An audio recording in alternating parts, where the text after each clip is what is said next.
Bonjour et bienvenue à notre déjà troisième séance de ce cycle de conférences qui s'appelle « À la rencontre des historiens et des historiennes de la santé ».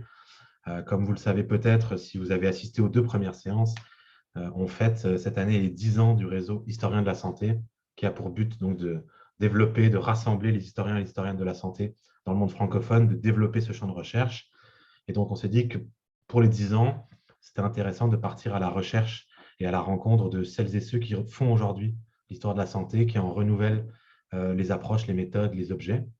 Et donc, on donne la parole à peu près une fois par mois, une fois toutes les 3 semaines, à des chercheurs et des chercheuses qui selon moi, parce que c'est un choix très subjectif, ont des sujets de recherche et des approches qui me semblent renouvellent le domaine de recherche. Et donc aujourd'hui, puis je vais les remercier d'être là, puis je vais aussi remercier tout le monde de venir les écouter aujourd'hui. On va parler de patients et patientes noirs et de médecins blancs autour des travaux d'un côté de Delphine Peretti-Courtis, qui est enseignante à l'Université de Aix-Marseille et qui vient de faire paraître, mais vous le savez probablement, un livre à la découverte qui s'appelle « Corps noir et médecins blancs », dont on a beaucoup entendu parler. Et de l'autre côté, du sud de la France, on a Elodie Edwards-Grossi qui est à l'Université Toulouse Jean Jaurès, qui est maître de conférence et qui, elle aussi, vient de faire paraître un livre qui est un travail de sa tête. Je l'ai dans un coin, je vais pouvoir vous dire le titre exact, qui s'appelle Bad Brains, la psychiatrie et la lutte des Noirs américains pour la justice raciale. Il est là. Hugo. Et donc, je les remercie déjà d'avoir accepté de venir parler aujourd'hui. Pour celles et ceux qui ne connaissent pas encore le fonctionnement de nos rencontres, il est très simple. Chaque présentateur, présentatrice a une vingtaine de minutes pour présenter son travail, suit une période de questions, le tout se déroulant sur à peu près 1 heure et demie. Donc, une vingtaine de minutes, un temps de questions, une vingtaine de minutes d'intervention, un temps de questions. Et puis, évidemment, si vous avez des questions croisées, j'imagine que les interventions qu'on va entendre vont aussi développer des thèmes communs. Donc, il y aura peut-être des questions plus croisées et on prendra le temps de débattre de tout ça à la fin. On voit les gens qui possèdent déjà le livre de Delphine, qui en font de la pub. C'est important aussi. Donc, je vous remercie tous et tous d'être là. Je remercie nos intervenantes. Pour commencer et pour ne pas prendre de retard, je vais passer tout de suite la parole à Delphine Peretti-Courtis, qui va nous parler de Corps noir et médecins blancs, la fabrique du préjugé racial 19e-20e siècle. Vous avez la parole, vous avez la place. Merci encore d'être là. Merci à vous, merci pour cette invitation. Bonjour à toutes et à tous. C'est un plaisir donc de présenter cet ouvrage aujourd'hui devant vous. Alors, je vais partager l'écran pour que vous puissiez voir mon diaporama. Je pense qu'il est visible ici. La couverture de l'ouvrage. Robustesse et performance des corps, sexualité et attributs sexuels démesurés, émotions exacerbées ou encore paresse. Voici quelques-uns des préjugés raciaux et sexuels qui affectent encore parfois les représentations des corps noirs, masculins et féminins, dans la société française et qui sont les héritages de nombreuses constructions scientifiques bâties sur le temps long, du milieu du XVIIIe siècle jusqu'au milieu du XXe siècle, et que ce livre s'est proposé d'interroger parmi de nombreuses autres questions. Alors, je reviens sur une introduction assez générale. Vous connaissez certainement cette thématique et je viendrai après plus précisément dans le vif du sujet, dans l'organisation de l'ouvrage. Mais je reviens sur cette étude scientifique de la diversité humaine qui apparaît au milieu du XVIIIe siècle avec les travaux des naturalistes et qui atteint son paroxysme au milieu du XXe siècle avec les médecins français, anatomistes, chirurgiens, puis avec des praticiens de terrain, de la marine, puis des colonies, ainsi que des anthropologues, souvent médecins de formation, au XIXe siècle, et ce jusqu'au milieu du XXe siècle. Et dans cette ferveur taxinomique qui anime leurs recherches, ils s'intéressent à une altérité qu'ils considèrent comme étant la plus extrême, l'altérité africaine. Depuis la couleur de peau jusqu'à la surface de l'épiderme, à la mesure du crâne, du nez ou des mâchoires, jusqu'aux profondeurs des corps, ils dissèquent des organes, des muscles ou du sang. Les médecins recherchent donc des spécificités raciales supposées au sein des corps noirs. Ils accumulent des preuves jugées tangibles et irréfutables de la différence raciale. Leurs travaux alimentent donc des controverses scientifiques autour du monogénisme et du polygénisme, de l'existence d'une ou de plusieurs espèces humaines, mais également de la doctrine évolutionniste, des découvertes sur la préhistoire ou encore des mystères du métissage. Les théories qui en découlent, animalisant parfois ces populations, ou encore les infantilisant ou les efféminant quelquefois, notamment pour les hommes noirs, serviront ensuite de socle au discours politique pour justifier des projets politiques tels que la colonisation. Alors, j'ai cherché à étudier les interactions entre les médecins de cabinet en métropole et les médecins de brousse sur le terrain, dont l'empirisme est de plus en plus valorisé au cours du XIXe siècle, afin d'éclairer et de comprendre les modalités de construction de ces savoirs, mais également d'essayer de comprendre et de percevoir leur transposition en pratique dans le cadre colonial, et enfin leur réévaluation au contact des populations. Alors, par la description et la hiérarchisation des corps et des ethnies, à l'aide d'outils de mesure ou d'indices de robusticité, la médecine coloniale a pu servir le projet de rationalisation et d'exploitation des peuples et des territoires dans une logique scientifique, sanitaire, économique ou politique. Le praticien de brousse est devenu un auxiliaire colonial central grâce à ses connaissances dans le domaine de la pathologie tropicale. Il s'agissait de préserver et de sauvegarder la santé des colons blancs affaiblis dans les colonies. L'objectif fut également de préserver la force noire. Par l'accumulation d'études médicales dans diverses régions d'Afrique, les médecins coloniaux ont néanmoins pu contribuer quelquefois à mettre en lumière l'existence d'une diversité intrapopulationnelle, rompant avec la vision d'une race noire monolithique. Alors, j'ai cherché également à démontrer dans cet ouvrage l'existence de voix dissonantes, de médecins qui ont cherché à remettre en question la vision dominante et notamment racialisante de ces corps, en mettant plutôt en avant le facteur culturel dans l'explication des divergences humaines. Cette étude s'insère dans des recherches autour de l'intersectionnalité, autour de la fabrication notamment croisée de la race et de ses liens avec le genre, le sexe et la sexualité, dans le prolongement d'études qui ont été réalisées dans un contexte, en étudiant le contexte esclavagiste, par exemple, pour Elsa Dorlin, puis colonial, pour Anne-Laura Stoller ou encore Anne McClintock.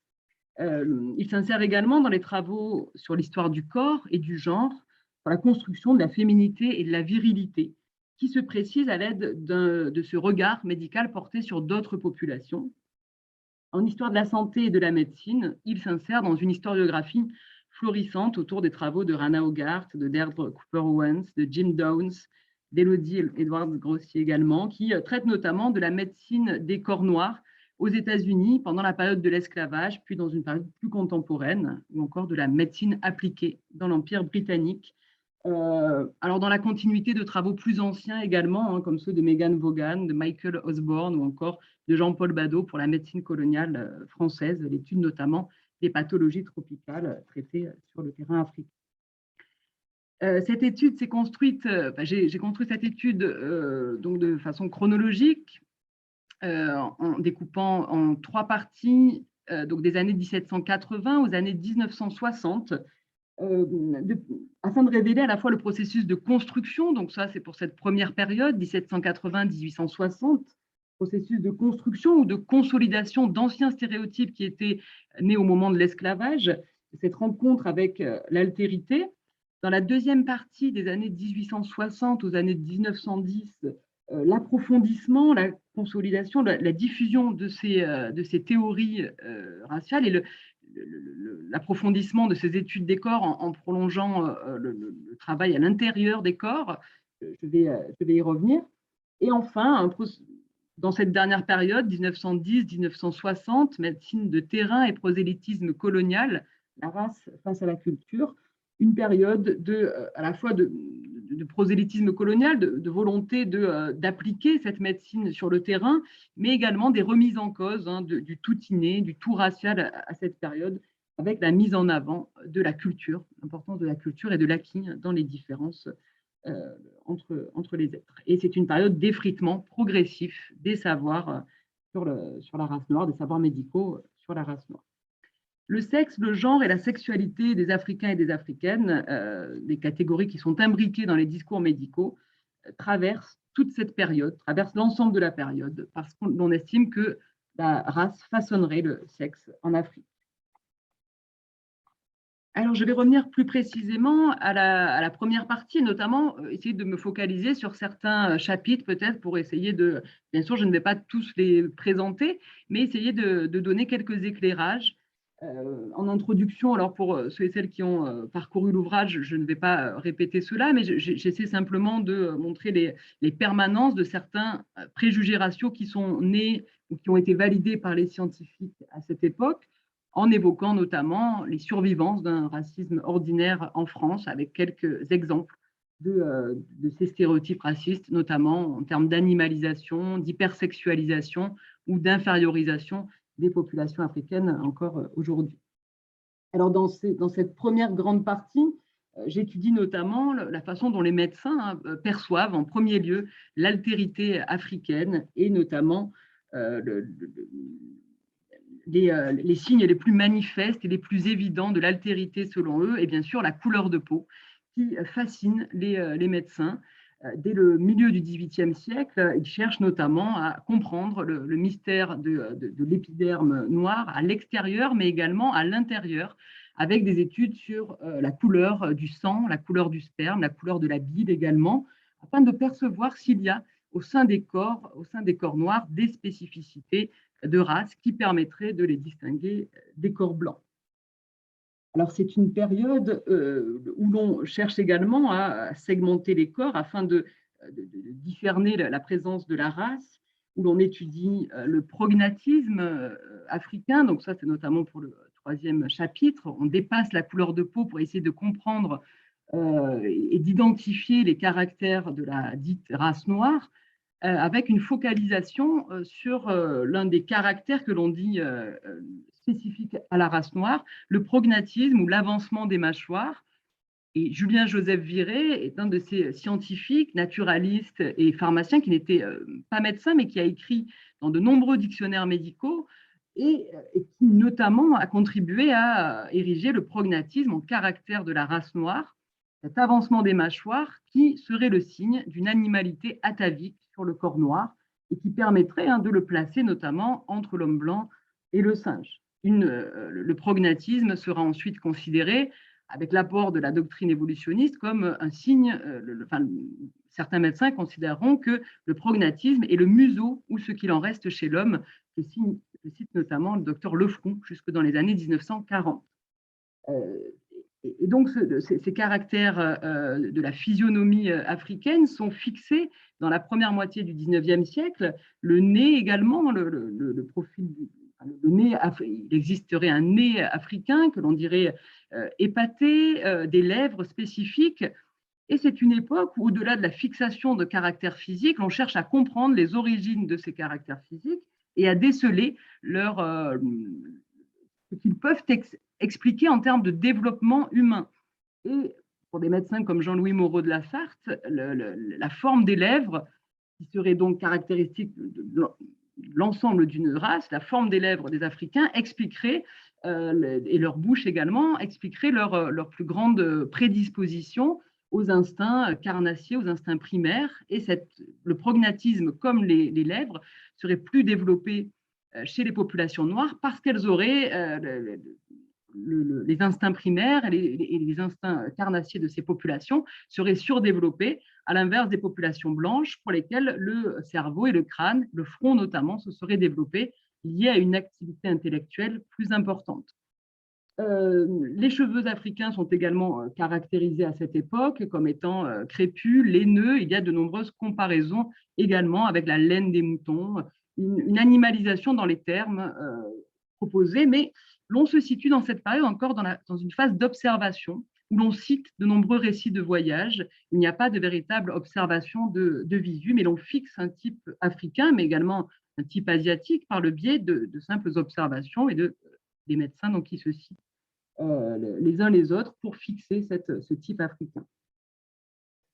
Alors, dans le chapitre 4, j'ai traité notamment du regard porté sur les corps et les cultures des Africains et des Africaines, perçus notamment en termes de primitivité ou de sauvagerie, là encore, dans une hiérarchisation de l'humanité.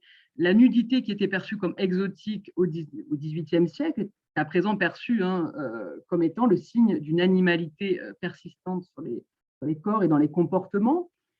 c'est une période où l'on étudie, l'on observe et on traite également de l'odeur de l'autre et des populations africaines, une odeur que l'on présente comme étant raciale, innée et comme étant voilà, une des caractéristiques, comme étant caractéristique des populations noires africaines. En dernier point, alors j'essaie d'être synthétique, mais c'est aussi le moment où l'on perçoit dans ce développement des études sur les races humaines, et plus spécifiquement sur les corps noirs, hein, qui symbolisent cette altérité paroxystique, une focalisation sur les attributs sexuels, notamment parce que les femmes, dans tous les peuples, hein, sont perçues par le biais de leur fonction sociale, et leur fonction sociale est liée à la maternité, et notamment donc à leurs organes sexuels. Donc, lorsque l'on perçoit les femmes noires, on les perçoit en premier lieu par leurs organes sexuels, et l'on considère que l'organe sexuel des femmes africaines est hypertrophié.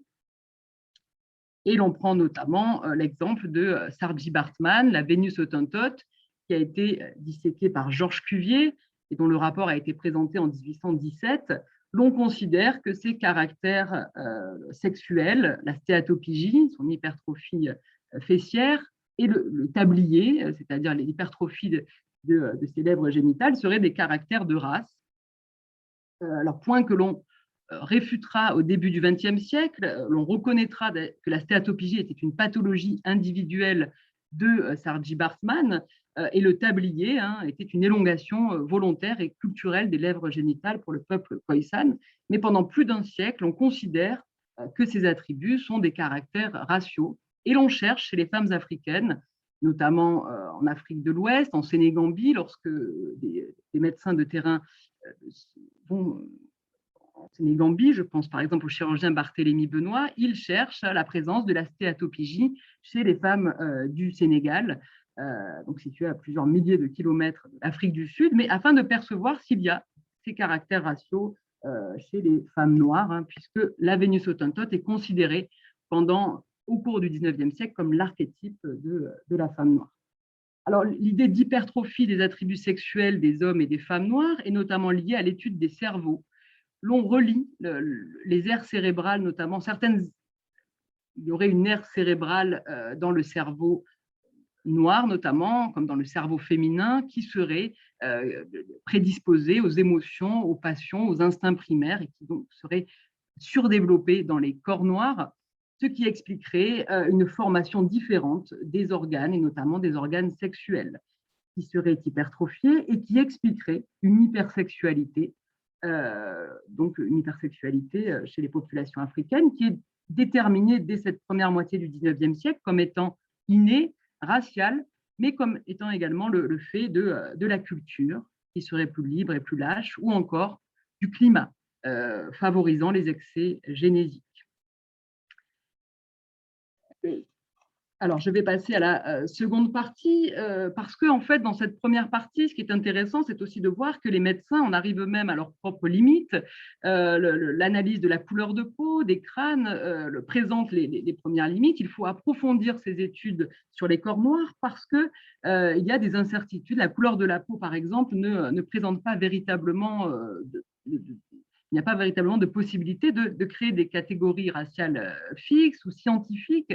Donc, Paul Broca, célèbre chirurgien et père de l'anthropologie en France, crée avec Franz Pruner-Bey un tableau chromatique qu'il envoie dans les colonies ensuite pour que l'on puisse étudier et chiffrer la couleur de peau et donc créer des catégories raciales plus fixes et plus scientifiques. Le chiffre est là pour apporter cette scientificité aux catégories qui se constituent. C'est la création donc des tableaux chromatiques permettant d'analyser la couleur du système pileux ou encore des yeux.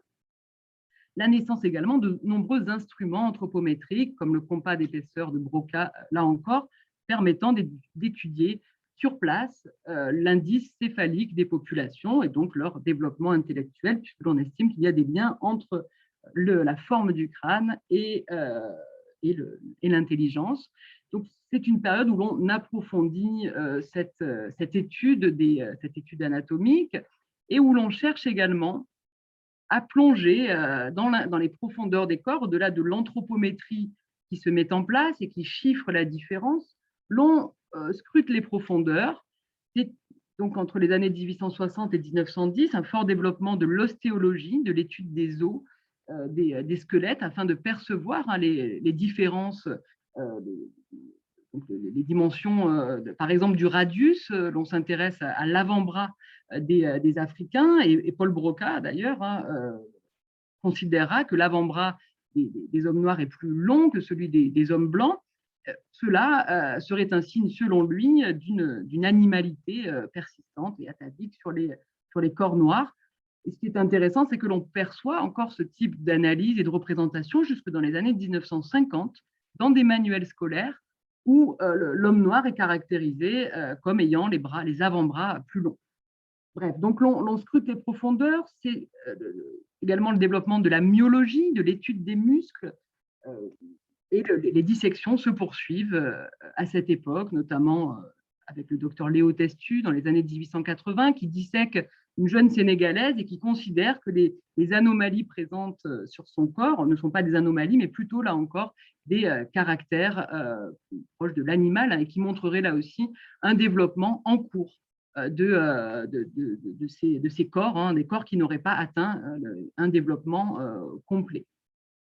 Dans cette période-là, dans la seconde moitié du XIXe siècle, l'on cherche également, au-delà de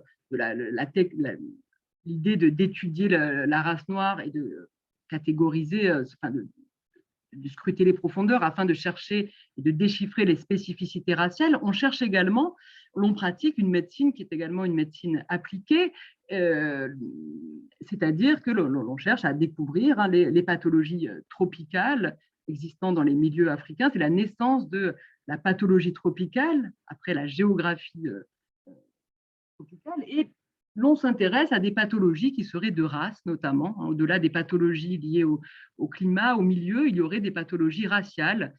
Et se développe à cette époque l'un des préjugés les plus véhiculés au cours du XIXe siècle autour des populations noires et de leur résistance aux maladies, l'idée d'une immunité des Noirs à la fièvre jaune. Et l'on ne prend pas en compte donc cette lutte contre la fièvre jaune jusqu'à la fin du XIXe siècle, où l'on commence là à prendre en compte le fait que ces populations sont aussi vulnérables que les Blancs à la fièvre jaune. Mais cette immunité des hommes et des femmes noirs à la fièvre jaune est présentée comme étant un atout pour le projet colonial, parce que les Blancs sont affaiblis dans les colonies, ils sont touchés, eux, par ces pathologies, et l'on vante donc cette force africaine. L'on se pose des questions sur l'idée de race qui permettrait de rendre ces populations, donc de les immuniser, mais également sur l'idée d'acclimatation. Sont-elles immunisées parce qu'elles sont acclimatées? Il y a de nombreux débats à la Société d'anthropologie de Paris, entre de nombreux médecins et anthropologues, sur cette question de l'immunité. C'est donc une période également où apparaît cette idée de résistance à la douleur, de résistance innée et raciale des hommes et des femmes noirs à la douleur, expliquée par de multiples facteurs, mais l'on considère, et c'est le docteur Tali par exemple dans les années 1860, que cette résistance à la douleur serait innée, et qu'elle serait notamment le fait d'une infériorité intellectuelle qui ne permettrait pas de sentir comme les êtres humains les plus développés ou les plus intelligents. D'ailleurs, ce médecin effectue des comparaisons entre les races, et il considère que les populations maures et les populations arabes sont résistantes, mais par culture et non par nature. Et jusqu'à la fin du XIXe siècle, cette idée de résistance plus importante des Noirs à la douleur est véhiculée dans des dictionnaires de médecine. On le retrouve dans des rapports de médecins coloniaux également, avec des prises en charge différenciées de la douleur. La mention notamment d'anesthésiants qui n'auraient pas été donnés à certaines femmes parce qu'elles seraient plus résistantes. Et derrière cette idée de résistance à la douleur, il y a aussi une forme d'animalisation, puisque l'on considère, notamment pour les femmes noires, on valorise l'idée selon laquelle elles seraient plus fortes pendant les accouchements que les femmes blanches, qu'elles ne montreraient pas leur souffrance. Mais c'est aussi un moyen de leur enlever une forme d'humanité, et c'est Elsa Dorlin qui en avait parlé notamment, l'idée que la souffrance et la douleur pendant l'accouchement est commune à l'humanité, notamment à la féminité. Alors, dans cette période, c'est aussi, je sors là de, de l'idée de robustesse, de résistance, qui est d'ailleurs donc favorable au projet colonial selon les médecins, pour évoquer aussi un thème qui les passionne et qui les préoccupe à cette époque, c'est celui du métissage. Les discours sur la sexualité et l'hypersexualité des populations africaines perdurent. Des médecins sur le terrain contribuent d'ailleurs à nourrir ce type de représentation en évoquant des femmes plus libres, plus libertines. Mais ils s'inquiètent également, et cela est donc dans les médecins de cabinet relaient également cette inquiétude autour du métissage. Voilà, le métissage inquiète fortement parce que la colonisation s'accroît et met en contact des corps blancs et des corps noirs. Alors, je synthétise puisque je vois que j'arrive bientôt à la fin. Donc, simplement, voilà, quelques représentations de cette période et notamment d'un intérêt pour des pathologies dites raciales comme le pian. Et en dernière partie, donc ce que j'ai cherché à présenter ici, dans ce découpage qui peut être bien sûr remis en question, hein, mais dans ces grandes tendances du 19e siècle, la première moitié du 20e siècle, c'est donc cette dernière partie qui se voit, dans cette dernière partie, il y a une remise en cause de la race, notamment du tout inné, par l'apport de sciences sociales, par l'apport de l'anthropologie culturelle américaine, du relativisme culturel, mais également de l'ethnographie et de médecins coloniaux qui, sur le terrain, se font de plus en plus ethnographes et proposent une analyse des cultures africaines sortant d'une analyse uniquement anatomique ou anthropologique. C'est aussi paradoxalement, si l'on présente l'importance de la culture dans les divergences humaines à cette période, c'est paradoxalement une période où les progrès dans le domaine de la génétique sont un espoir pour les raciologues, pour la science des races humaines, parce que l'on pense que l'on peut préciser avec la génétique, avec la sérologie notamment, les races. L'on pense que l'on peut fixer de manière plus précise les races en analysant par exemple une adéquation potentielle entre groupes sanguins et races. Et sur le terrain, les médecins donc, vont analyser les groupes sanguins des individus étudiés, mais en conclure au milieu du XXe siècle à une possibilité, une adéquation impossible entre race et groupe sanguin. Dans cette dernière période, c'est aussi celle de la médecine appliquée, du développement des instituts Pasteur sur le terrain, parce que l'on cherche à faire du noir. Ce sont les mots du ministre des colonies Albert Sarraut et du gouverneur général de l'AOF Jules Card, face à une peur de la dépopulation africaine dans les années 20, en Afrique de l'Ouest notamment, qui subit plusieurs crises, je ne reviens pas sur ces crises. L'on cherche donc à prendre en charge à la fois de manière plus approfondie la santé africaine, avec des campagnes de vaccination, des traitements notamment, alors plutôt de traitement et prévention contre la maladie du sommeil, hein, là, ce n'est pas dans le cadre de la vaccination, hein, mais donc des traitements préventifs contre la maladie du sommeil par le docteur Jameau, par exemple, puis campagne de vaccination contre la fièvre jaune par la suite. Et l'on prend en charge la maternité africaine également, parce que l'on considère que les mères sont en grande partie responsables de la mortalité infantile. Et enfin, et je vais finir parce que j'ai dépassé, je suis désolée, c'est aussi une période où la force noire est valorisée. C'est le retour de la virilité africaine qui est vantée dans les écrits et qui devient même un modèle pour les hommes blancs que l'on dit, notamment dans le monde ouvrier, dégénéré. Et l'on valorise cette force noire. On invente un indice de robusticité dans les années 30 pour recruter des hommes pour les troupes coloniales et notamment pour servir dans l'armée française. Voilà, je vous remercie et veuillez m'excuser pour d'avoir dépassé. Il n'y a pas de problème. Merci beaucoup. Vous pouvez utiliser tous vos outils de réaction pour applaudir ou applaudir en vrai. Merci beaucoup. Il nous reste une bonne dizaine de minutes de temps de questions, donc n'hésitez pas à vous signaler, soit en utilisant votre main virtuelle, soit votre main réelle, et en faisant comme ça. Vous pouvez aussi écrire vos questions dans le chat, puis je vais me faire la voix de votre voix.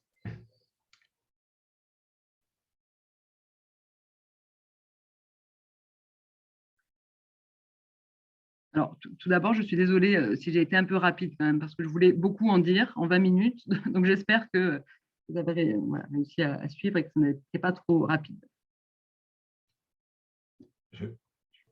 Monsieur Millery, c'est ça? Est-ce que c'est une main levée ou un applaudissement? Allez-y. Non, je voulais intervenir si vous me donnez la parole. Mais... Bien sûr, allez-y. Voilà, merci. Alors, félicitations à Delphine Peretti-Courtis pour cet ouvrage qui a d'ailleurs été l'objet de grandes discussions au sein de mon association. Je suis le vice-président de l'association des amis et des anciens de l'école du Pharo, qui est, pour ceux qui connaissent, l'Institut de médecine tropicale du service santé des armées, où j'ai travaillé de nombreuses années, dirigeant le centre des archives médicales notamment, et institut qui a fermé ses portes en 2013. Voilà. Et pour la présentation, non, je voulais la féliciter parce que c'est un gros travail qui a été fait et dans le cercle des médecins militaires, les débats ont été nombreux parce qu'il y a eu beaucoup de lectures qui ont été vues comme des lectures à charge. Moi, je ne suis pas dans cette mouvance de jugement à charge ou à décharge. Je ne suis pas historien, je ne suis que médecin épidémiologiste. Et je m'intéresse surtout au parcours de vie de ces médecins qui partaient en Afrique ou en Asie pour remplir effectivement, comme disait Delphine Peretti, le travail de médecin au début de soutien des forces sur place, puis après des populations. Alors moi, j'ai juste deux petites interventions, une question. Alors, je suis très intéressé par l'immunité qui a été présentée comme une vision, on va dire, blanche de la résistance des populations noires aux maladies. Alors d'abord, je crois qu'il faut resituer le contexte de la vision des médecins de l'époque dans l'éclosion de la microbiologie, qui a été une vraie révolution. Finalement, on a pu mesurer aussi les maladies qui n'étaient pas forcément connues en Europe et donc de voir qu'il y a des nouvelles maladies qui ont été découvertes. Alors l'immunité est intéressante parce que je voudrais la rattacher à quelque chose qui est actuel. Moi, je viens de travailler 1 an en Afrique sur la lutte contre la Covid-19 sur 3 pays d'Afrique. Et vous avez tous peut-être vu que l'Afrique n'a pas été submergée par un tsunami du coronavirus. Et on sait maintenant qu'il y a des immunités croisées avec d'autres coronavirus anciens qui ont circulé sur les territoires africains, notamment sur l'Afrique francophone que je connais mieux. Donc, cette contextualisation de l'immunité est intéressante parce qu'elle est finalement assez réelle. Hein. Il y a, on le sait maintenant, notamment sur le paludisme, même si la mortalité infantile est importante avant 5 ans sur le paludisme, des immunités qui font que, soumis à des pressions infectieuses répétées, les corps africains peuvent être plus résistants. Donc ça, c'est actuel. Hein. Alors après, moi, je n'étais pas à l'époque pour bien connaître tout ce qui se passait. Donc c'est intéressant de faire le lien. Ça, c'est la première chose. La deuxième chose, c'est sur l'hypersexualité. Alors, je pense qu'en fait, on regarde peut-être les écrits de l'époque avec un œil qui pourrait être différent. En fait, l'hypersexualité, elle a été mal appréciée, je pense, parce qu'on a regardé le résultat de l'hypersexualité, parce que, et c'est encore le cas en Afrique sahélienne, c'est l'indice synthétique de fécondité. Vous avez un indice synthétique de fécondité au Niger qui est de 7,5 enfants par femme. Donc le résultat, si vous voulez, de ce qui était vu comme une hypersexualité, c'était la naissance pléthorique d'enfants. Malheureusement, beaucoup mouraient à la naissance ou dans les suites. Et donc peut-être qu'il faut, alors je ne dis pas ni juger ni excuser, mais que la lecture, enfin que la lecture de nos anciens sur le terrain était un peu faussée par cette vision. C'est-à-dire qu'en gros, comme il y avait beaucoup d'enfants, ils disaient les populations, elles ont une hypersexualité très développée. Et voilà. Après, on peut parler de planning familial et tout ça. Donc voilà, je voulais juste intervenir sur cette question et finalement, in fine, poser une question qui me paraît importante, c'est finalement, est-ce que toute cette prise en charge médicale, même si elle a été fondée peut-être sur des intérêts économique, alors effectivement, Force Noire, moi je travaillais au Pharo avec un garçon qui est très intéressé sur la Force Noire, c'est Eric Dereau, que vous connaissez peut-être, qui a beaucoup travaillé sur imaginaire et imagerie coloniale. Je continue à travailler avec une association Image et Mémoire qui essaye de faire la collecte un peu de toutes ces traces historiques de l'imagerie coloniale. Finalement, la question c'est est-ce que toute cette prise en charge par des médecins blancs de ces corps noirs sur le plan médical, est-ce que vous pensez que ça a eu des effets positifs? Est-ce que ça a eu finalement à terme la capacité de mieux prendre en charge et finalement de sauver des vies? Alors, je ne parle pas des intérêts ou des raisons qui ont poussé à le faire, mais je parle du résultat. Est-ce que les populations africaines, vous le pensez, elles ont bénéficié pour leur développement de cette prise en charge? Si c'est le cas, finalement, on peut s'en réjouir. Si vous pensez que ça a eu un effet perverse, il faut en développer les résultats, parce que c'est une vraie question. Pourquoi je vous pose cette question? Parce qu'à l'heure actuelle, je termine. À l'heure actuelle, toutes les coopérations internationales font maintenant, qu'elles soient françaises, européennes ou américaines, elles font un peu la même chose. Elles prennent en charge les populations africaines dans leur santé globale. Je viens de terminer le congrès de médecine tropicale à Marseille, où on a parlé de santé sexuelle et reproductive, et toutes ces actions de coopération et de développement ne sont finalement que les héritières de ce qui a été fait dans ces périodes passées. Je vous remercie. Merci beaucoup. Merci beaucoup pour ces remarques et ces questions. Alors, tout à fait au sujet de l'immunité croisée. Alors, il y a, au cours du 19e siècle, effectivement, l'idée d'une immunité face à la fièvre jaune qui n'est pas véritablement contrecarrée par des médecins, c'est-à-dire qu'il y a un discours dominant qui tend à présenter cela comme un lieu commun.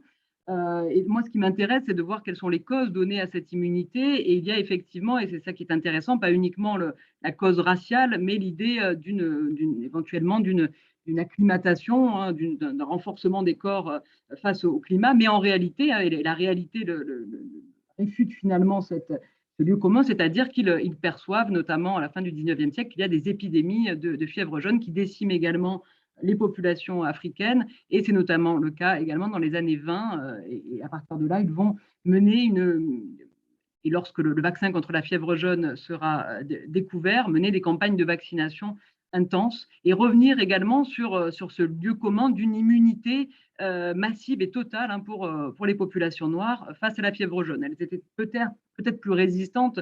Là, moi, mon but n'était pas d'évaluer la résistance ou non des populations africaines, mais d'étudier le discours des médecins vis-à-vis de cette prétendue immunité raciale des populations africaines. Mais il y avait peut-être effectivement dans les faits une acclimatation qui permettait une plus grande résistance à certaines maladies. Mais voilà, mon but n'était pas de voir quelles étaient les sources de cette immunité ou la réalité finalement de cette immunité, mais plutôt de voir dans quelle mesure est-ce que l'on crée des formes de lieux communs autour d'une immunité qui serait générale à toute une race. Et c'est là que ça peut poser problème aussi lorsque l'on n'étudie pas cela dans le détail, hein.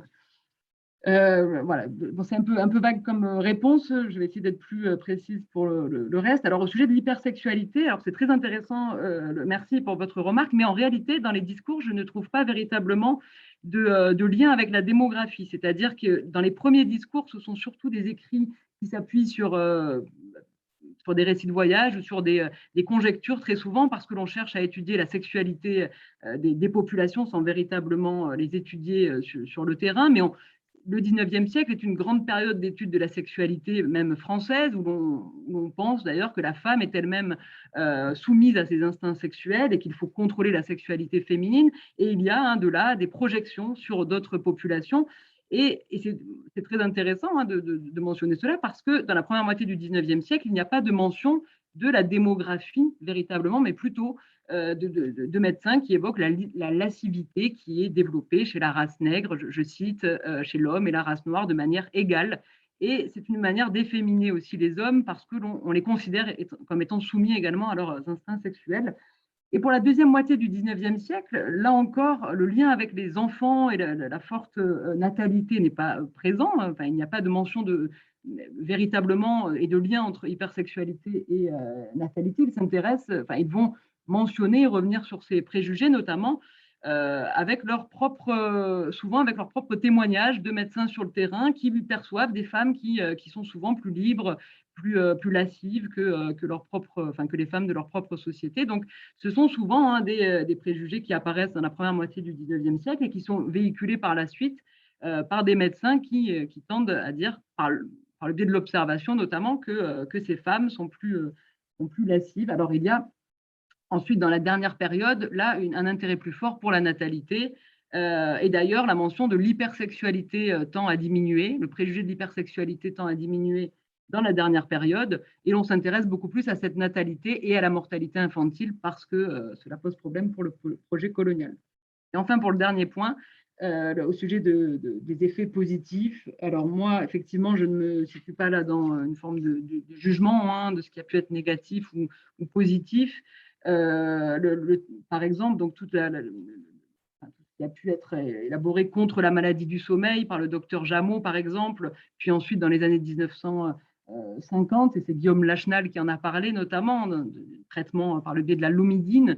Il y a eu des drames autour de ces traitements, la cécité et la mort de nombreuses personnes, mais également des succès et des victoires. En effet, et le docteur Jameau, on le sait… Très mauvais exemple, la lomidine. Très mauvais exemple, Madame Peretti. Je vous expliquerai pourquoi. Mais j'en ai discuté avec Guillaume, qui est venu préparer sa thèse au Foro quand on était en poste. Mais c'est pas grave, continuez, excusez-moi. D'accord. Alors, sur cet événement précis dont il parle en 1954, donc c'est sur une journée notamment, voilà, on sait qu'il y a eu des drames autour de ces traitements et même autour du docteur Jameau, d'un de ses étudiants notamment, hein, qui aurait administré un traitement qui aurait causé la cécité de nombreuses personnes. Alors, au-delà de drames nombreux autour de ces traitements ou de ces campagnes, il y a eu bien sûr des réussites et des victoires voilà, en termes de santé hein, et de préservation de la santé en Afrique, bien sûr, je ne le nie pas, mais mon but n'était pas d'évoquer les effets positifs ni même négatifs. Voilà. Alors par contre, mais là ça sort peut-être un peu du cadre du sujet, mais dernièrement j'ai suivi une conférence à la Timone de la part d'un ancien médecin militaire et qui m'a un peu choquée et qui évoquait notamment le fait que la médecine coloniale avait peut-être agi de manière positive, mais qu'aujourd'hui on en payait les frais en quelque sorte parce que si la démographie… Son nom que je l'appelle… Non, je ne donnerai pas son nom. Mais bon, c'est un ancien et je pense que j'en ai parlé après avec un autre ancien médecin militaire qui était tout à fait défavorable à ce qui venait d'être dit et parce qu'il était choqué également. Mais voilà, donc il y a effectivement des propos qui aujourd'hui peuvent être choquants aussi de la part d'anciens médecins de la coopération, d'anciens médecins militaires voilà, qui pensent que effectivement ces campagnes auraient peut-être dû être évitées parce que la démographie aujourd'hui est trop galopante en Afrique. Voilà. Donc j'ai entendu cela il y a peu de temps, c'était il y a 2 ans à la Timone. Voilà, ce n'est pas l'objet, hein, mais comme on parlait d'effets positifs ou négatifs, moi je pense qu'il ne faut pas entrer dans ce cadre-là lorsque l'on parle d'histoire, puisqu'on n'est pas là pour juger, mais plutôt… Mais je comprends tout à fait votre question, puisque d'ailleurs on ne se situe pas sur le même plan, puisque vous n'êtes pas historien, mais mon but n'est pas de juger, mais de retranscrire les propos et les sources que j'ai pu étudier. Merci beaucoup. Merci à vous. Madame Floersheim, si je le dis bien, la parole est à vous. On va essayer de conserver des interventions qui permettent aux autres de parler ensuite, si c'est possible.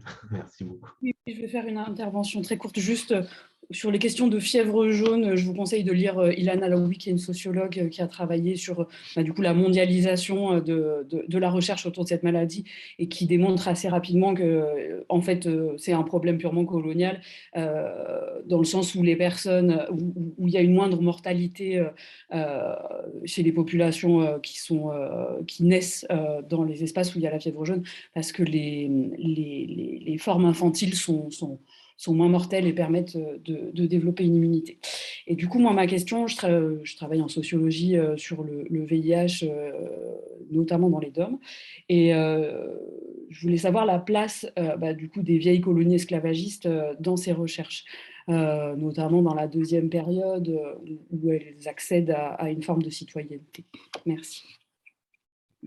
Merci pour votre question. Alors, j'ai peu étudié les vieilles colonies esclavagistes. Alors, ces travaux ont été réalisés dans le cadre de l'esclavage, notamment par Elsa Dorlin, entre autres. Alors, moi, je me suis vraiment focalisée sur les populations africaines, mais bien sûr, il y a des liens très forts lorsque l'on étudie les corps noirs, lorsque les médecins étudient les corps noirs. Et il y a des médecins qui se trouvent soit dans les Antilles, soit en Guyane notamment, et qui émettent également des hypothèses assez similaires autour de la fièvre jaune, et qui considèrent d'ailleurs, il y a certains médecins, notamment en Guyane, le docteur Orgeas, qui considèrent qu'il y aurait des effets positifs du métissage parce que l'adjonction de sang noir avec le sang blanc permettrait de renforcer les corps et donc de lutter plus efficacement contre la fièvre jaune. Donc pour certains médecins Excusez-moi, est-ce que vous pourriez répéter le nom du médecin en Guyane? Orgeas ou Orjas, je ne sais pas, alors Orgeas. D'accord, il me semble avoir vu son nom, effectivement, merci. Voilà, donc je ne réponds pas tout à fait à votre question, je le sais, mais j'ai simplement croisé des médecins ou des médecins qui se trouvent ensuite en Afrique, comme le docteur Armand Corr, et qui a étudié le métissage et les métis dans les colonies, dans les anciennes colonies, donc, enfin, qui sont toujours des colonies par ailleurs au XIXe siècle, mais voilà, il y a des liens très similaires, mais les médecins vont écrire essentiellement sur les populations se trouvant en Afrique, et je me suis focalisée beaucoup plus sur les populations africaines, mais les liens sont assez similaires pour des médecins qui souvent partent dans les Antilles et se trouvent ensuite au Sénégal, par exemple, et fournissent à peu près les mêmes propos et les mêmes... Merci. Marie, est-ce que tu veux quand même poser ta question? On va prendre le temps de la poser. Ou tu veux que je la lise? Ah ben non, je vais y aller. Alors, merci d'abord pour la synthèse. Je voulais transformer ma question en commentaire parce que je voulais sauver du temps. Mais je me demandais si, je vois très bien que ce que vous avez démontré, c'est que la science a finalement été utilisée souvent par les politiciens pour défendre des idéologies populaires à l'époque. Et je me demandais si vous viviez comme historienne aujourd'hui, mais la question qu'on vient de recevoir de monsieur me le montre aussi un peu. Est-ce que vous recevez comme historienne aujourd'hui une critique par rapport au fait que ce soit vous qui écrivez cette histoire sur les médecins blancs par rapport aux patients noirs? Parce qu'il y a tout un mouvement, en tout cas chez nous, qui fait que si je voulais, en tout cas, si je veux m'intéresser aux questions autochtones, je ne suis peut-être pas la plus légitime pour le faire. Je ne juge pas, je vous pose la question, comment on vit comme historienne avec un travail comme celui que vous faites et que je trouve admirable? Comment est-ce que c'est reçu? Voilà. Merci beaucoup. Alors, c'est vrai qu'il y a donc des deux côtés, hein, il peut y avoir des attaques, c'est-à-dire que j'ai eu mais finalement, en fait, beaucoup plus d'attaques de la part de milieux plus extrémistes ancrés à droite, par exemple, hein, qui remettent totalement en question avant même d'ouvrir un quelconque article parlant du sujet. Par exemple, j'ai publié un article dans Retro News, à peine sorti, je pense que les gens n'avaient même pas ouvert l'article, qu'ils ont vu parler de race, de science, et donc ils se sont, sur les réseaux sociaux, un petit peu... voilà, il y a eu beaucoup de commentaires négatifs, mais de la part de personnes dont je n'accorde pas vraiment, auxquelles je n'accorde pas vraiment d'importance. Mais effectivement, de l'autre côté, j'accorde peut-être plus d'importance à ce que vous venez de dire et à ce type de critique. Et j'en ai eu peu finalement, mais lors d'une conférence, j'ai une remarque qui ne m'était pas tout à fait destinée, mais je pense qu'elle m'était destinée. On était plusieurs à parler dans une table ronde, et notamment sur le dévoiement de l'intersectionnalité par des chercheurs blancs et des chercheuses blanches. Donc, moi, en fait, ce que je peux répondre à cela, parce que je peux comprendre tout à fait hein, ce type de remarques, mais par contre, moi, je me place dans le champ de la science historique, pas la science médicale, mais la science historique. Et pour moi, l'intersectionnalité, par exemple, c'est un outil d'analyse qui permet d'étudier la façon dont a pu être construite la race de manière croisée avec le sexe, le genre ou la sexualité ou encore la classe. Donc voilà, moi, ce que j'ai pu répondre, c'est que l'intersectionnalité pouvait être un concept politique et militant, bien sûr, mais c'était aussi une grille d'analyse pour les sciences humaines et sociales, et qu'à ce titre-là, il n'y avait pas, selon moi, de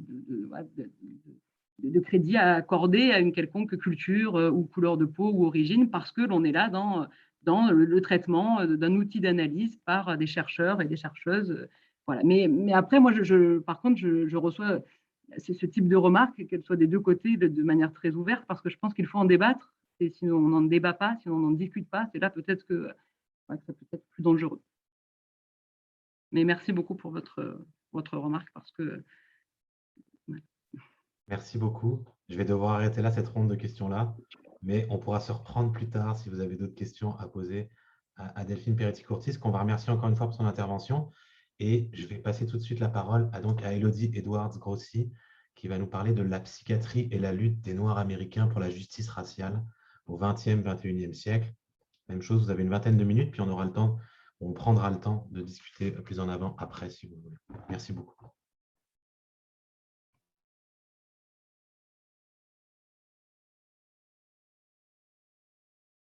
On ne vous entend pas, Elodie. Votre micro. Voilà. Est-ce que vous m'entendez là? Parfait. Ok. Merci beaucoup donc, pour cette invitation à ce séminaire où je vais essayer donc, de vous présenter en 20 minutes le livre qui a été tiré de cette thèse. Alors, ce livre a été basé sur des recherches qui ont été menées au croisement de la sociologie et de l'histoire. Ces recherches, elles ont porté sur l'histoire sociale de la psychiatrie et des traitements ciblant les populations noires et la médicalisation du corps noir aux États-Unis. J'avais exploré dans cette thèse ces thèmes-là sur une plus longue chronologie, puisque je partais du 19e siècle jusqu'à l'époque contemporaine. Mais pour le livre, j'ai justement choisi de me concentrer sur la période 20e siècle, 21e siècle. Donc, c'est vraiment un remaniement de mon travail de thèse. Et d'ailleurs, la première partie de la thèse, donc qui porte sur le 19e siècle jusqu'au début 20e siècle, sortira aussi sous forme de livre en anglais cette fois, puisqu'il est sous contrat chez Louisiana State University Press pour une sortie à l'automne 2022. Donc, dans le livre dont il est question aujourd'hui, je me suis surtout intéressée aux questions touchant à la politisation de la science et des pratiques psychiatriques, notamment en ce qui concerne les notions de citoyenneté, de responsabilité et de droit civique. Et ce qui m'avait poussée en fait à commencer ce travail doctoral, donc il y a maintenant 6 ans, c'était le fait qu'il y avait alors assez peu de monographies en histoire qui traitaient de l'histoire des patients noirs en psychiatrie aux États-Unis, à l'exception des ouvrages ici que j'ai listés. Et donc, ce qui m'a beaucoup intéressée, c'était d'essayer de retracer les différents régimes par lesquels cette notion de race avait été jugée pertinente finalement par les psychiatres et les aliénistes pour naturaliser les différences corporelles à différentes périodes historiques. J'ai commencé aussi ce projet en partant du paradoxe de l'universalité que je vais essayer de vous formuler maintenant. Ce paradoxe, c'est le fait que les patients noirs ont été tour à tour compris comme épidémiologiquement différents des patients blancs aux États-Unis en psychiatrie, puisque par exemple, ils étaient placés dans des institutions médicales séparées, ils faisaient l'objet d'articles de recherche qui soulignaient par exemple des différences raciales, biologiques entre blancs et noirs tout au long du 19e siècle et puis au 20e siècle aussi. Mais ces mêmes patients n'étaient plus forcément pensés comme radicalement différents d'un point de vue épidémiologique lorsque l'occasion se présentait pour des médecins de pouvoir par exemple conduire des expérimentations médicales sur les corps noirs dans le but ouvertement admis de faire avancer une science dite universaliste. Et donc, c'est vraiment une des dimensions qui a guidé ce livre, ce paradoxe. La deuxième dimension qui a guidé ce travail, c'est le fait que j'ai choisi de ne pas m'intéresser à des événements historiques singuliers, tels que par exemple les pratiques eugénistes. C'est vrai que c'est souvent une question que j'ai sur cet ouvrage, qui ont été abondamment documentées, mais qui, selon moi, tendent finalement à obscurcir les pratiques quotidiennes, invisibles et pourtant omniprésentes de la science racialisée aux États-Unis, que ce soit les classifications adoptées par les psychiatres, les traitements systématiques et routiniers imposés aux patients, les stratégies de positionnement des psychiatres par rapport à l'objet racial. Donc finalement, c'est une histoire de la médecine qui a peu à voir avec des figures individuelles et qui a plutôt à voir avec des pratiques quotidiennes structurées par le racisme institutionnel. Pour ce qui est de la méthodologie, très rapidement, pour le livre, j'ai surtout travaillé sur des fonds d'archives et également à partir d'une enquête qualitative en sociologie. Donc, j'ai vraiment essayé d'utiliser des méthodologies différenciées mais qui se complètent. Donc, des fonds d'archives des archives nationales à Washington, D.C., des archives des États fédérés aux États-Unis, puisque les hôpitaux aux États-Unis sont gérés par les États, sont financés par les États. Et donc, pour avoir accès à des archives d'hôpitaux, il me fallait me rendre sur place dans ces fonds d'archives d'États fédérés, des archives personnelles de médecins et de psychiatres, d'hôpitaux, je viens de le mentionner, des centres de psychiatrie également, de recherche en psychiatrie dans des universités comme UCLA et Brandeis, j'aurai l'occasion d'y revenir. Et puis peut-être c'est ce qui fait aussi l'originalité de ce livre, je pense, c'est que j'ai essayé aussi d'utiliser des archives d'organisation pour la défense des droits civiques comme les fonds de la NNSCP, puisque c'était là qu'on trouve des lettres manuscrites, par exemple des patients ou des familles, des cas de plainte, notamment dans les hôpitaux psychiatriques, qui ont souvent été laissés de côté par les historiens de la psychiatrie. Et donc finalement, l'idée, c'était de décentrer aussi la recherche en tentant de croiser à la fois la voix des médecins, qui sont souvent blancs, mais aussi les voix marginalisées des patients noirs, avec des témoignages aussi des familles, pour essayer de construire vraiment une histoire par le bas. L'enquête qualitative, c'est vraiment la méthodologie sur laquelle s'appuie la troisième partie du livre. Donc, c'est une enquête que j'ai réalisée entre 2015 et 2016 à UCLA, où j'étais présente, où je faisais ma thèse, et dans la baie de San Francisco, donc avec des cliniciens. Et mon idée, c'était vraiment d'aborder à l'époque contemporaine la construction de cette notion de race comme à la fois une variable parfois qui est comprise comme une variable sociale, donc de construction sociale finalement, comme on l'aborderait en sociologie, en anthropologie, en histoire, une variable culturelle, mais aussi qui est parfois définie encore aujourd'hui dans les discours comme une variable biologique. Et donc, je vais essayer aussi de vous parler de ça à la fin de ma présentation pour interroger finalement l'héritage des théories sur la race en psychiatrie depuis la fin du 19e et début 20e siècle sur les pratiques contemporaines. Donc, la première partie du livre, elle s'ouvre sur ce qu'il se passait dans les hôpitaux psychiatriques ouverts dans les États du Sud et les États du Nord du pays à partir des années 1910, où la ségrégation raciale n'était pas en vigueur de manière légale, mais était présente de facto.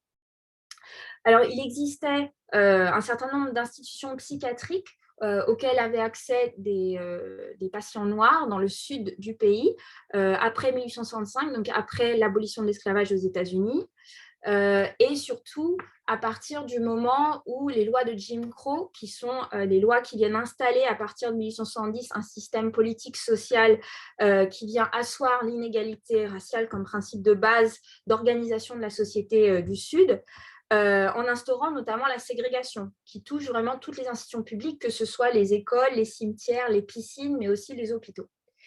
Ce sont des mesures locales dans les États fédérés, et donc ce qui explique qu'il y a des politiques hospitalières très différentes selon l'endroit où on se trouve aux États-Unis à l'époque.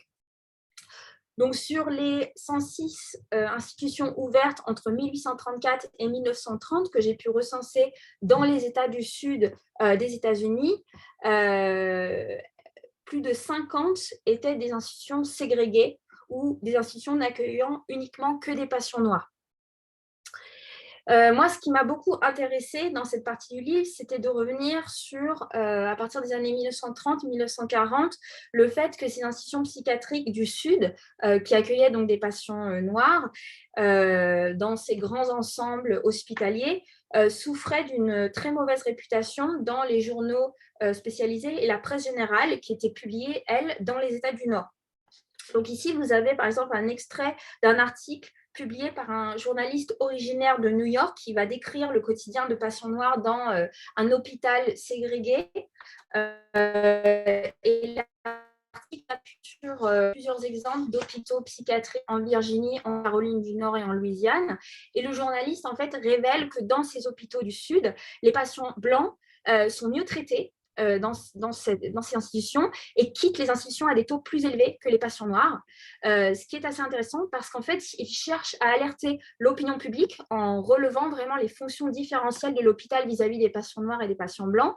Les blancs, par exemple, étaient traités et soignés pour leur maladie et les noirs, eux, étaient traités mais considérés aussi comme une main-d'œuvre de bon marché puisqu'on leur demandait de pratiquer en fait des thérapies sous la forme de travaux dans les asiles, donc que ce soit par exemple des travaux de cuisine, des travaux sur des fermes à l'extérieur, donc pour cultiver des légumes, mais c'était des travaux physiques. Donc cette population était traitée de manière très différente. Donc, dans ce contexte, les associations de défense des droits civiques comme la NNSCP ou la National Urban League vont recevoir de nombreuses plaintes de la part à la fois des patients, mais aussi de membres de leur famille à propos de mauvais traitements, donc que ce soit ce travail forcé constitué vraiment comme thérapie dans les hôpitaux, ou bien comme mauvais traitement physique. Donc ici, vous avez par exemple un exemple qui est issu des archives de Thurgood Marshall, qui était un avocat de la NNSP, cette association très connue de défense des droits civiques, notamment des droits civiques de la population noire aux États-Unis. Et ici, l'avocat écrit à un docteur, le docteur William Tiffany, afin de porter plainte contre des mauvais traitements subis par une patiente noire au sein d'un hôpital psychiatrique. Et ici, on a donc la plainte en fait, qui avait été déposée par la mère de la jeune patiente qui avait rendu visite à sa fille et qui avait constaté qu'elle avait de nombreuses ecchymoses sur son corps et que des parties de sa peau étaient enflées. Ici, j'ai la suite de la citation, donc je ne vais pas tout vous la lire, mais vous avez une description avec la déposition des faits suivants, le fait qu'il y aurait donc eu des actes de maltraitance par des médecins dans cet hôpital et aussi que ces médecins avaient violenté la patiente en expliquant, je cite, qu'ils savaient comment s'occuper des esclaves noirs. Donc, à la suite de ces témoignages, on voit aussi que l'avocat Thurgood Marshall va lancer une enquête afin de faire lumière sur l'affaire en cours et suivre la patiente, et il va obtenir aussi sa sortie de l'institution. Et donc, ça nous informe en fait que des patients parvenaient parfois à obtenir gain de cause à travers la mobilisation notamment des ressources juridiques de la NNSP. Ces institutions ségrégées ont fermé petit à petit dans les années 1960, à l'époque de la désinstitutionnalisation, qui est un mouvement vraiment qu'on connaît tous et toutes, plus global, mais aussi à l'époque de la déségrégation, puisque c'est à cette époque que les hôpitaux finalement ségrégés sont intégrés, sont fermés, les patients sont dispatchés dans d'autres institutions et ne sont plus ségrégés à l'intérieur des ailes de ces hôpitaux. Ici, vous avez une photographie d'un hôpital en Louisiane que j'ai pu photographier en 2017.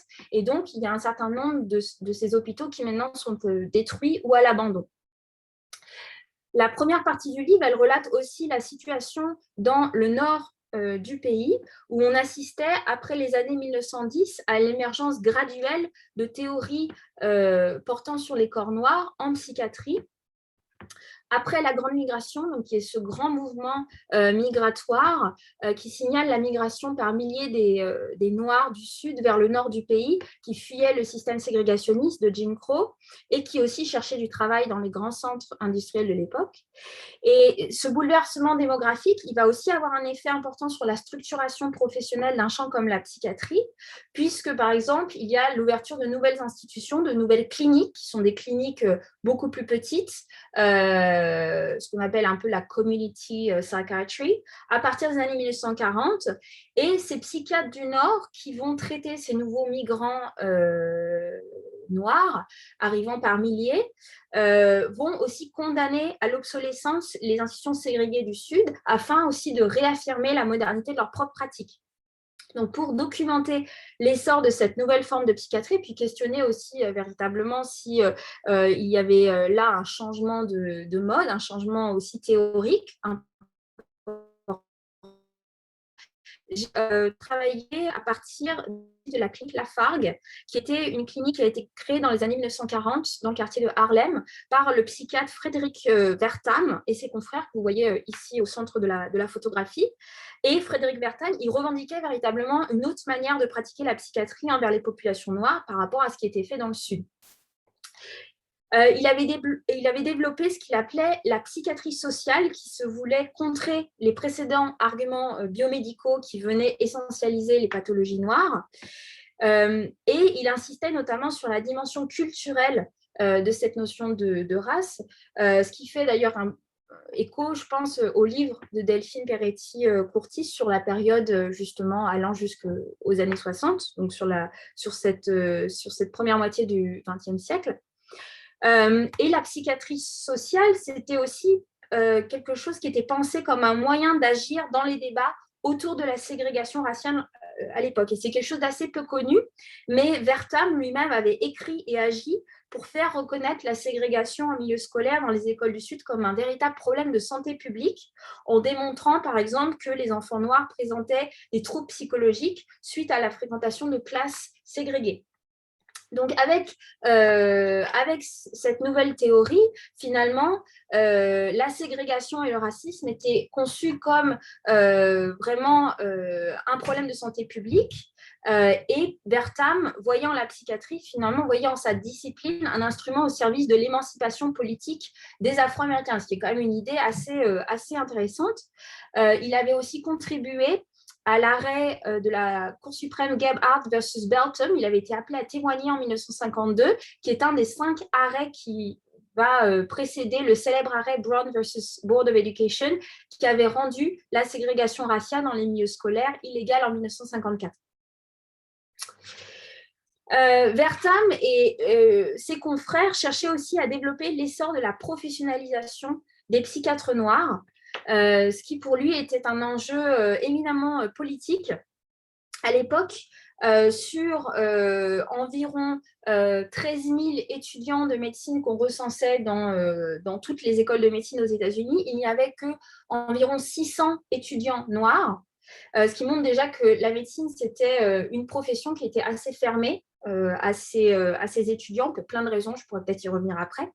Et donc, Vertam avait vraiment à cœur de faire en sorte que finalement, les patients noirs, la patientèle noire, soit traitée par des psychiatres eux-mêmes venant des mêmes quartiers, comprenant peut-être les troubles, les questionnements sociaux auxquels ils étaient confrontés. Et donc là, vraiment, on a aussi un argumentaire qui est très étonnant pour qui étudie la clinique Lafargue, puisque c'était vraiment, il faisait vraiment figure de pionnier sur ces questions.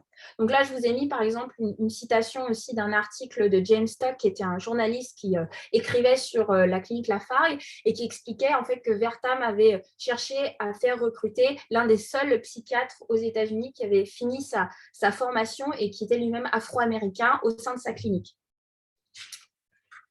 La deuxième partie du livre, elle porte sur les années 60 et sur l'évolution des théories en psychiatrie sur les corps noirs durant le mouvement des droits civiques et après les émeutes raciales dans les grands centres urbains des années 1960. L'étude de ces 2 centres de recherche, à UCLA et Brandeis, que j'ai pu faire dans le livre, c'était une manière de montrer qu'à l'époque, il y avait de nouveaux courants de recherche en psychiatrie sur les comportements dits violents qui s'étaient exprimés lors des émeutes raciales, justement, dans les grandes villes industrielles du nord des États-Unis, donc notamment à Los Angeles, où s'était ouvert ce centre à UCLA, et puis à Boston, sur la côte Est, juste avant l'ouverture de ce centre à Brandeis, qui est une université aussi non loin de Boston. Ces psychiatres qui avaient ouvert le centre, notamment le psychiatre Louis Julian West, se revendiquaient spécialistes de la violence noire et il conduisait à ce titre de nombreux projets de recherche en psychiatrie. Et sa parole était aussi, ce qui est assez intéressant, elle était érigée en expertise politique, puisqu'il avait des liens très forts avec le Parti républicain à l'époque. Le centre de UCLA avait été en partie financé par l'administration du gouverneur de l'État de Californie à l'époque, qui était Ronald Reagan, et qui voyait en fait en ce centre une réponse aux questions sur l'ordre social urbain, sur la prise en charge des populations dans ces quartiers déshérités, où avaient eu lieu les émeutes raciales. Et donc, Louis Julian West et ses confrères s'appuyaient notamment sur des théories qui visaient à pathologiser la militance politique de ces jeunes noirs américains. Et ils reprenaient notamment les théories de psychiatres comme Walter Bromberg et Frank Simon, qui, dans les années 60, en 1968, avaient décrit la schizophrénie comme une psychose de protestation qui touchait, je cite, surtout les hommes noirs, développement des comportements qui étaient décrits comme hostiles et agressifs avec des attitudes anti-blanches propres au délire. Le centre de UCLA avait suscité la controverse et avait fait les gros titres dans les années 60. Et il avait finalement été fermé suite à la mobilisation de nombreux groupes défendant les droits civiques noirs à une époque où justement le campus de UCLA était un haut lieu de l'activisme politique. Alors maintenant, je vais passer très rapidement sur la troisième partie du livre en 2 minutes.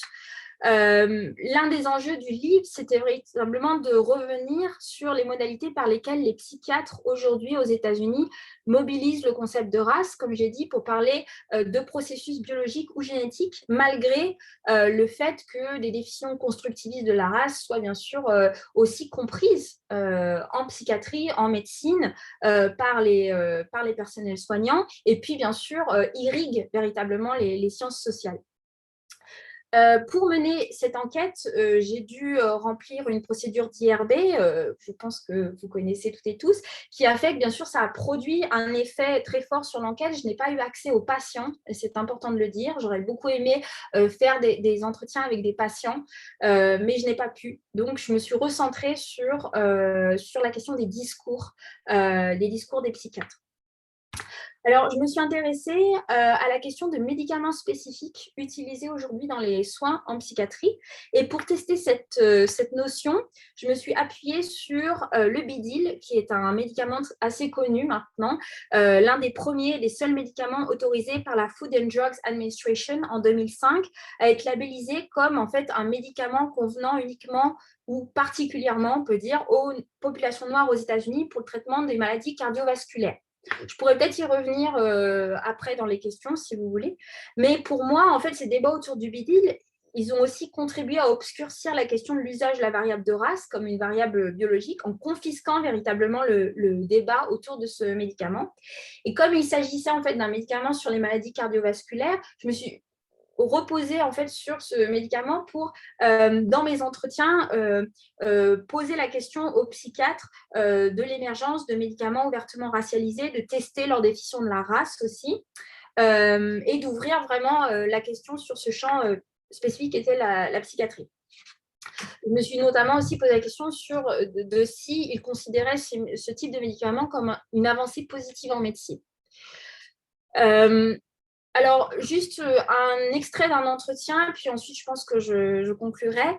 Il y a un psychiatre ici que j'ai renommé Paul, qui m'a expliqué, par exemple, que faire de la recherche sur des maladies affectant, selon lui, plus un groupe de population qu'un autre est une manière de s'assurer que ces groupes ne souffrent d'aucune discrimination à leur rencontre. Ici, il prend l'exemple de la maladie de Tay-Sachs qui diagnostique principalement chez les Juifs. Et donc, finalement, à travers ce type de témoignage véritablement qui prône en fait une reconnaissance de la race comme un concept biologique, on peut voir que certains psychiatres, certains professionnels de santé vont développer en fait un construit de race biologique dans un but antiraciste, ce qui moi m'a énormément intéressée. C'est un phénomène que j'ai décrit comme par le concept de racialisation stratégique qui vient s'opposer en cela au concept de biologisation de la race qui a souvent été défini dans le cadre des productions dans le champ médical comme un dommage collatéral, voire un impensé des productions scientifiques. Et donc, finalement, j'ai essayé aussi de montrer comment, de manière assez paradoxale, des psychiatres vont, dans un but paradoxalement progressiste et antiraciste, en fait, chercher à utiliser ce concept de race comme une variable biologique. Par exemple, ici, vous avez aussi une citation d'une psychiatre, qui est une psychiatre elle-même qui se définit comme africaine-américaine, qui n'explique dans la première partie de la citation qu'elle croit des différences génétiques entre patients noirs et patients blancs, et qu'à ce titre, un médicament spécifique serait tout à fait utile. Mais elle explique aussi, et c'est intéressant, que le médicament est critiqué par sa patientèle noire parce que ça serait le symbole, ce médicament, de l'oppression historique blanche et gouvernementale envers les Noirs, ce qui renforcerait aussi cette idée d'oppression par l'autorité médicale blanche de cette patientèle en particulier. Et donc, ce que j'ai essayé de montrer finalement à travers cette enquête, c'est que l'explication de la race comme entité biologique est encore quelque chose de très présent en médecine aujourd'hui, mais se mêle aussi à des utilisations de la race comme un construit social et une variable également culturelle. Le processus de rationalisation stratégique, sur lequel je pourrais peut-être revenir dans les questions ensuite. Et finalement, ce qui semble aussi être intéressant, c'est que finalement, tous ces médecins ont une connaissance très partielle et anecdotique des questions renvoyant à la médecine personnalité, ce qui va contribuer, je pense, à nourrir cette croyance en une essence raciale pensée comme immuable dans les discours. Voilà, je termine sur ça. Merci beaucoup. Merci beaucoup. Il nous reste une bonne dizaine de minutes pour les questions et les interventions. Fait que la parole est à la salle. Élodie, si vous pouvez juste stopper le partage, comme ça on va tous se voir. Ce serait parfait. Voilà. Lancez-vous. Vous pouvez aussi revenir sur des choses qui vous ont intéressé dans l'intervention précédente.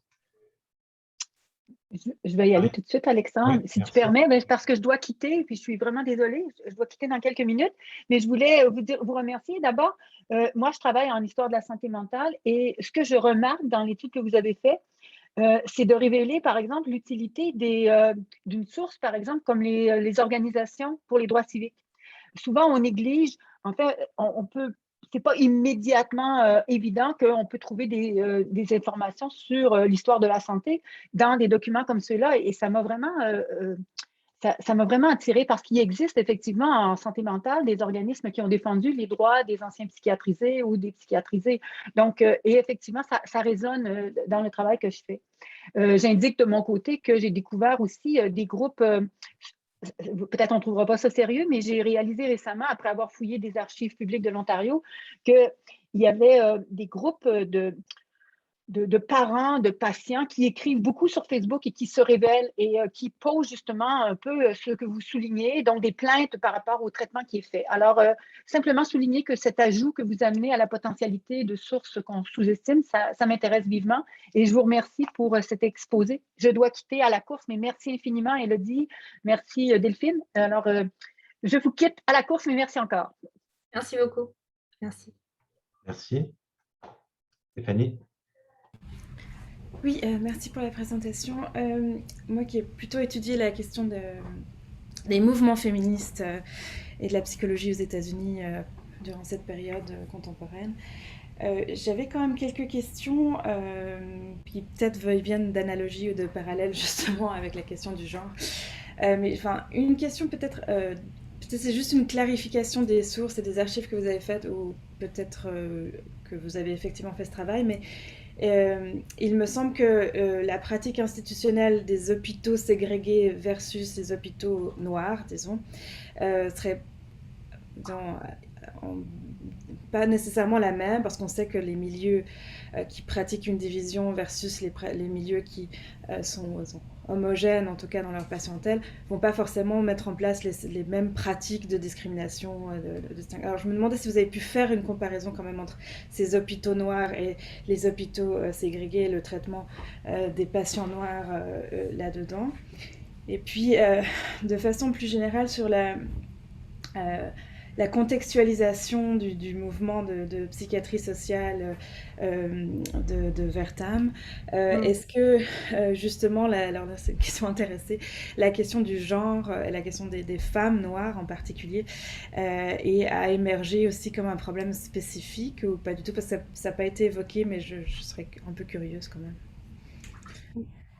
Merci beaucoup, merci pour ces questions.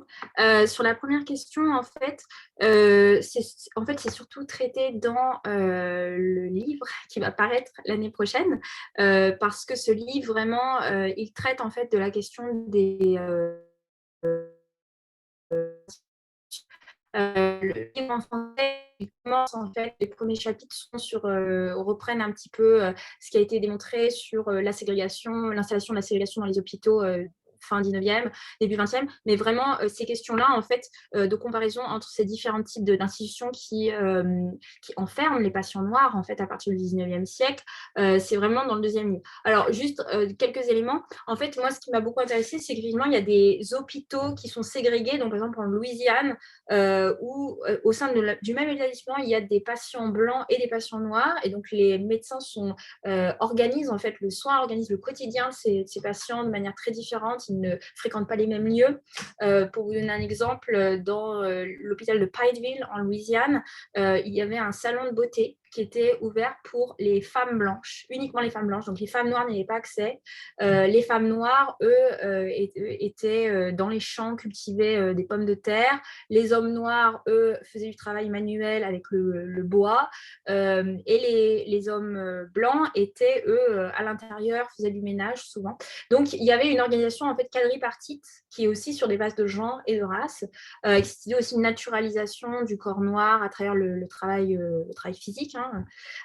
Mais je pense que ce qui est intéressant, c'est que dans ces hôpitaux uniquement noirs, c'était en fait des hôpitaux qui avaient un peu plus, dans des États où il y avait un peu plus de financement. Donc, au lieu d'avoir une institution mixte, il y avait une institution uniquement pour les noirs. Et donc, ce qui est intéressant, c'est que les médecins dans ces hôpitaux-là réfléchissaient beaucoup moins à la question justement des différences corporelles. Ça, c'est quelque chose que j'ai un petit peu remarqué dans ces hôpitaux uniquement noirs où les médecins n'avaient absolument pas accès à des patients blancs. Ils ne développaient pas en fait ces comparaisons. Et ça, c'est intéressant parce qu'au moment où il y a un développement d'une comparaison, il y a forcément la question de la différence épidémiologique, de la différence corporelle qui est créée. Et donc, c'est là qu'on solidifie la question de la race comme une question en fait qui entre dans les corps, qui est biologique. Donc, je ne sais pas si ça vous apporte une petite contextualisation sur ça. Sur la deuxième partie de votre question, alors oui, sur le genre, la psychiatrie sociale, Vertam, je ne l'ai pas mentionné, mais dans le livre, j'en parle un tout petit peu. Il a aussi œuvré, alors à la fois pour la question de la profilation des psychiatres issus de minorités ethniques et raciales, ce qui était vraiment très novateur à l'époque.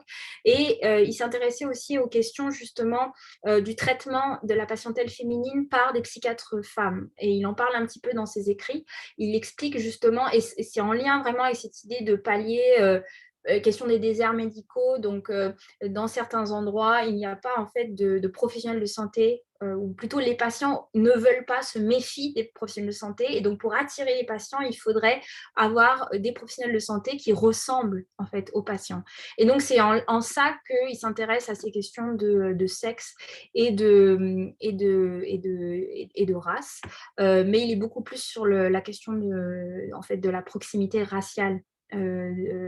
Plutôt que sur ces questions de genre. Même si lui, au sein de sa clinique, il va chercher à recruter notamment une psychiatre femme dans les années 40, ce qui était quand même assez rare à l'époque. Il y avait quand même ce plafond de verre en psychiatrie pour ces questions de genre aussi. Merci beaucoup. D'autres interventions, d'autres questions, des remarques, des plaintes?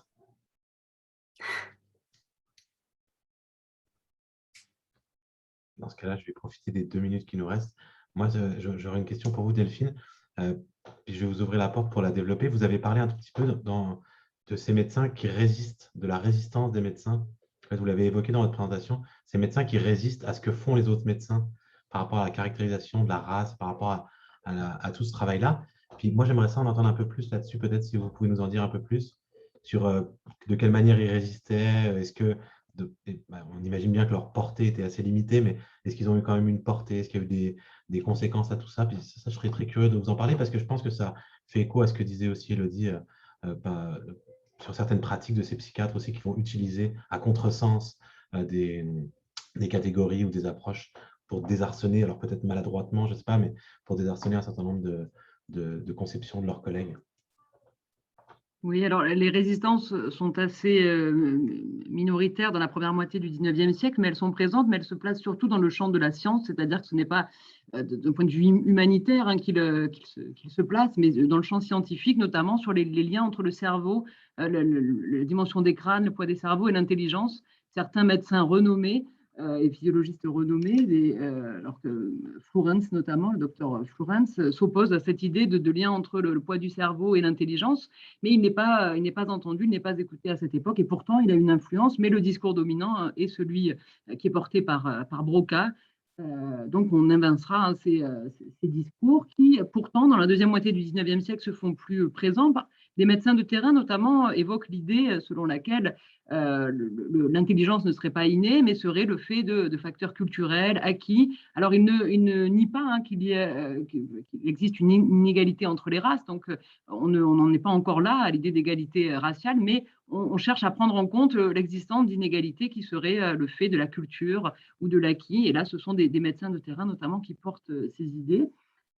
Et il y a des résistances entre les médecins, par exemple en termes de métissage, des médecins qui, alors certes avec un intérêt, là encore, qui est un intérêt souvent politique, le métissage serait favorable au projet colonial, mais ils pensent malgré tout qu'il n'y a pas de conséquences néfastes du métissage pour les individus, mais eux, ils sont aussi minoritaires à la fin du 19e siècle, et dans les débuts du 20e siècle, puisque ce seront plutôt les théories mixophobes qui prédomineront, et l'idée d'éviter toute relation dite interraciale pour que le projet colonial puisse être mené à bien également. Et c'est plutôt dans les années 30-40 que les médecins de terrain, par leurs observations et le fait qu'ils côtoient aussi les populations, pourront aussi apporter plus d'éléments aussi et nuancer ce schéma dominant par leurs propres observations et parfois eux-mêmes constatent qu'ils étaient dans le préjugé et le disent dans leurs écrits, c'est-à-dire qu'ils perçoivent qu'il n'y a pas de véritable hypersexualité, que le sexe de l'homme noir, par exemple, n'est pas surdimensionné, qu'il y a des caractéristiques individuelles.